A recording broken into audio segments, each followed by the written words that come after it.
schemes. We will be looking more closely to the mechanisms that are already planned to compensate damages caused by pollution and oil spills. Mr. Richard L. Desgagnés practice encompasses all aspects of commercial litigation. He's particularly knowledgeable about transportation matter. Mr. Desgagnés handles cases involving marine pollution, charter party disputes, ship and aircraft disasters.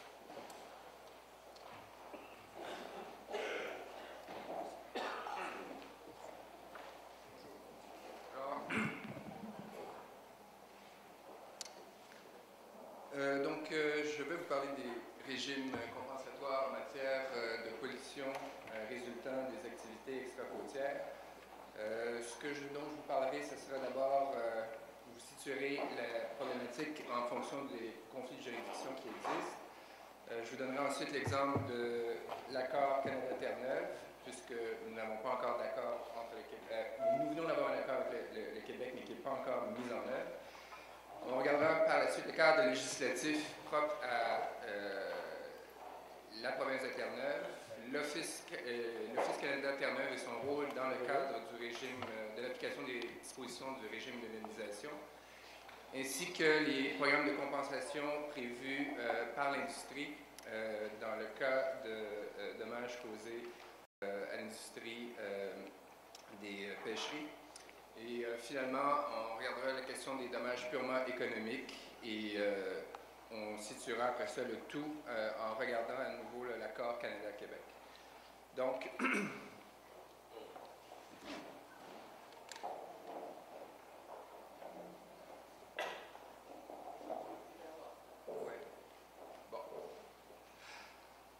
alors, la première question, la première chose dont on doit être bien conscient, c'est qu'il y a plusieurs niveaux de gouvernement qui sont impliqués dans une exploitation extra-côtière. Donc, il y a le gouvernement fédéral qui a juridiction sur les terres fédérales, dont, par exemple, le plateau continental, alors que les provinces, elles, ont juridiction sur la gestion des ressources naturelles. Par ailleurs, dans le contexte géographique du Golfe Saint-Laurent, il peut y avoir également un conflit entre des provinces, comme par exemple sur le territoire où en ce moment se trouverait le dépôt de O'Larry, où Winstonfield sépare le territoire entre la province de Québec et Terre-Neuve. Par conséquent, c'est important d'avoir un régime unifié autant que possible. C'est ce qu'a tenté de faire, ce qu'a réussi à faire le fédéral avec Terre-Neuve en concluant une entente en 1985, l'accord Atlantique, qui prévoit pour les questions de régime compensatoire, d'abord l'établissement d'un régime compensatoire. Puis il faut savoir qu'en 1985, c'était relativement nouveau. Il existait un régime compensatoire en matière de pollution des navires, qui était en soi assez innovatif au Canada. C'est un système qui fonctionnait très bien avec deux niveaux de participation.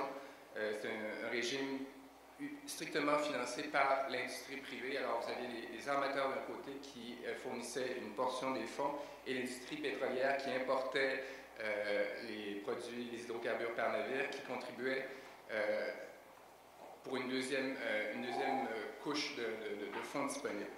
Alors, on a donc prévu un régime compensatoire qui est fondé sur la responsabilité absolue, c'est-à-dire la responsabilité sans faute.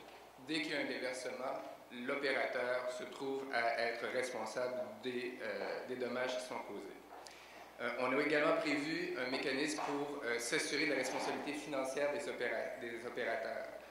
Et par ailleurs, on a également prévu un régime compensatoire qui serait fourni par l'industrie dans le cas des dommages qui ne pourraient être attribuables à une opération donnée. Donc, par exemple, une nappe de pétrole mystérieuse qui apparaît sur les rives, sur les berges, et dont on ne peut pas attribuer la provenance. Alors, c'est ce qu'on appelle les dommages inattribuables. Et finalement, on a prévu la mise en place d'un comité de surveillance pour s'assurer du bon fonctionnement de ce régime-là et de la façon dont il traite les réclamations.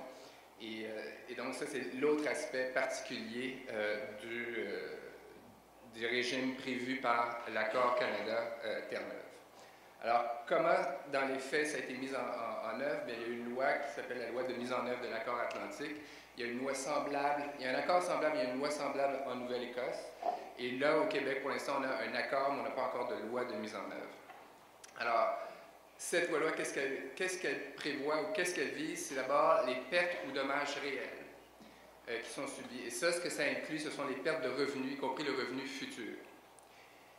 Et ça couvre également l'indemnisation des frais des mesures d'intervention. Donc, les mesures raisonnables en vue d'empêcher les rejets, de remédier, de réduire ou limiter les dommages aux biens ou à l'environnement. Lorsqu'il y a un déversement, il y a comme on a vu, il y a des opérations d'intervention qui sont faites pour contenir la pollution. Donc, ce sont les mesures d'intervention qui sont prévues là. Par ailleurs, ce que je tiens à dire, parce que la conférencière précédente mentionnait les déversements volontaires qui peuvent causer également des dommages. Alors, ce régime-là prévoit également, là, je l'ai exprimé en fonction des dommages causés par les déversements, mais ça s'explique, ça s'applique également dans le cas de rejet volontaire et autorisé. Donc, la loi prévoit donc l'indemnisation, même dans le cas où les rejets sont autorisés par règlement, dans l'éventualité où ces rejets-là causent des dommages. Alors, qui est responsable? Donc, comme je le disais tout à l'heure, c'est l'opérateur, principalement le détenteur de l'autorisation, qui aura à verser l'indemnisation, mais également toute personne dont la faute ou la négligence a pu contribuer au rejet. Alors, dans le cas de Deep Sea Horizon, on a vu qu'il y avait plusieurs intervenants qui étaient impliqués dans l'opération de la plateforme. Alors, au Canada également, il y aura moyen à charge de démontrer la responsabilité, donc la faute des autres intervenants, de tenir responsable d'autres parties que simplement l'opérateur. Alors, et comment ce régime-là va s'opérer? Alors, c'est, comme je le disais tout à l'heure, c'est une responsabilité sans faute. Et c'est jusqu'à concurrence d'un plafond qui est prévu par règlement. Et ce plafond-là, il a été arrêté à 30 millions de dollars. Donc, et donc, ça, c'est la limite à laquelle l'opérateur est tenu sans égard à la faute qu'il peut avoir ou non commise. Le régime est là pour qui? Donc, ceux qui ont d'abord... Alors, cet argent-là va servir d'abord à payer les victimes, ceux qui ont subi des dommages, des pertes de revenus. Et ensuite, s'il reste de l'argent, pour rembourser les frais qui ont été encourus pour les frais d'intervention. Mais la loi prévoit donc, dans un premier temps, les victimes et après, on rembourse les frais d'intervention, qui souvent vont être pris en charge par l'opérateur. Et à défaut de l'opérateur, c'est l'office qui intervient et qui prend à sa charge l'intervention et qui, après ça, se porte réclamant. Donc, maintenant, la question, c'est beau d'avoir un système de responsabilité, mais encore faut-il qu'il y ait de l'argent. Alors, d'où viennent les fonds? Alors, comme on vous a expliqué ce matin, c'est le rôle des offices des hydrocarbures de s'assurer que les opérateurs à qui ils délivrent des permis, des autorisations, sont solvables. Alors, dans le cas, plus spécifiquement pour les régimes de compensation, l'Office va exiger une forme de garantie à hauteur de 30 millions de dollars et qui est immédiatement décaissable par l'Office, sans demander la permission à l'opérateur. Donc, c'est une lettre de crédit ou un cautionnement à partir duquel l'Office, qui, par exemple, dans le cas d'un déversement, pourrait se voir présenter des réclamations, pourrait à ce moment-là décaisser automatiquement. C'est le principe de, comme il n'y a pas de faute à être prouvée, c'est simplement la question de s'assurer que la réclamation, elle est valable, elle est bien quantifiée, elle est bien démontrée. Et ça, c'est l'Office qui peut s'en charger. Donc,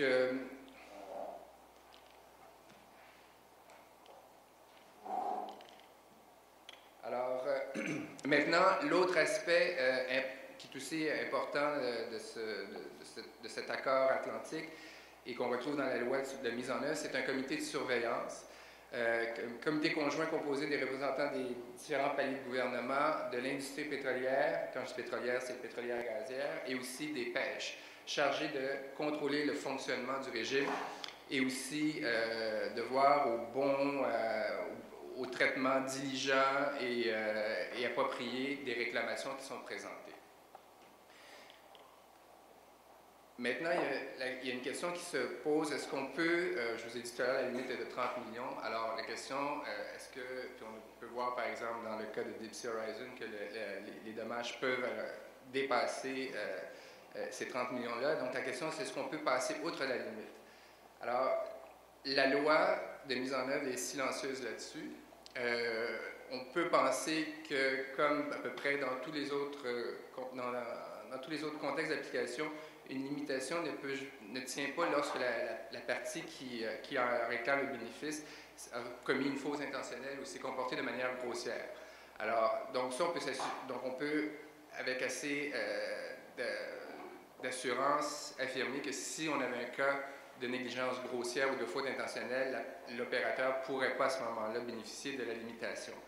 Mais la question qui est plus probable, c'est dans un contexte de simple négligence. Et encore une fois, je souligne que la loi est silencieuse là-dessus et dans d'autres domaines connexes comme en transport maritime, la négligence elle-même ne suffit pas à faire passer outre la limitation.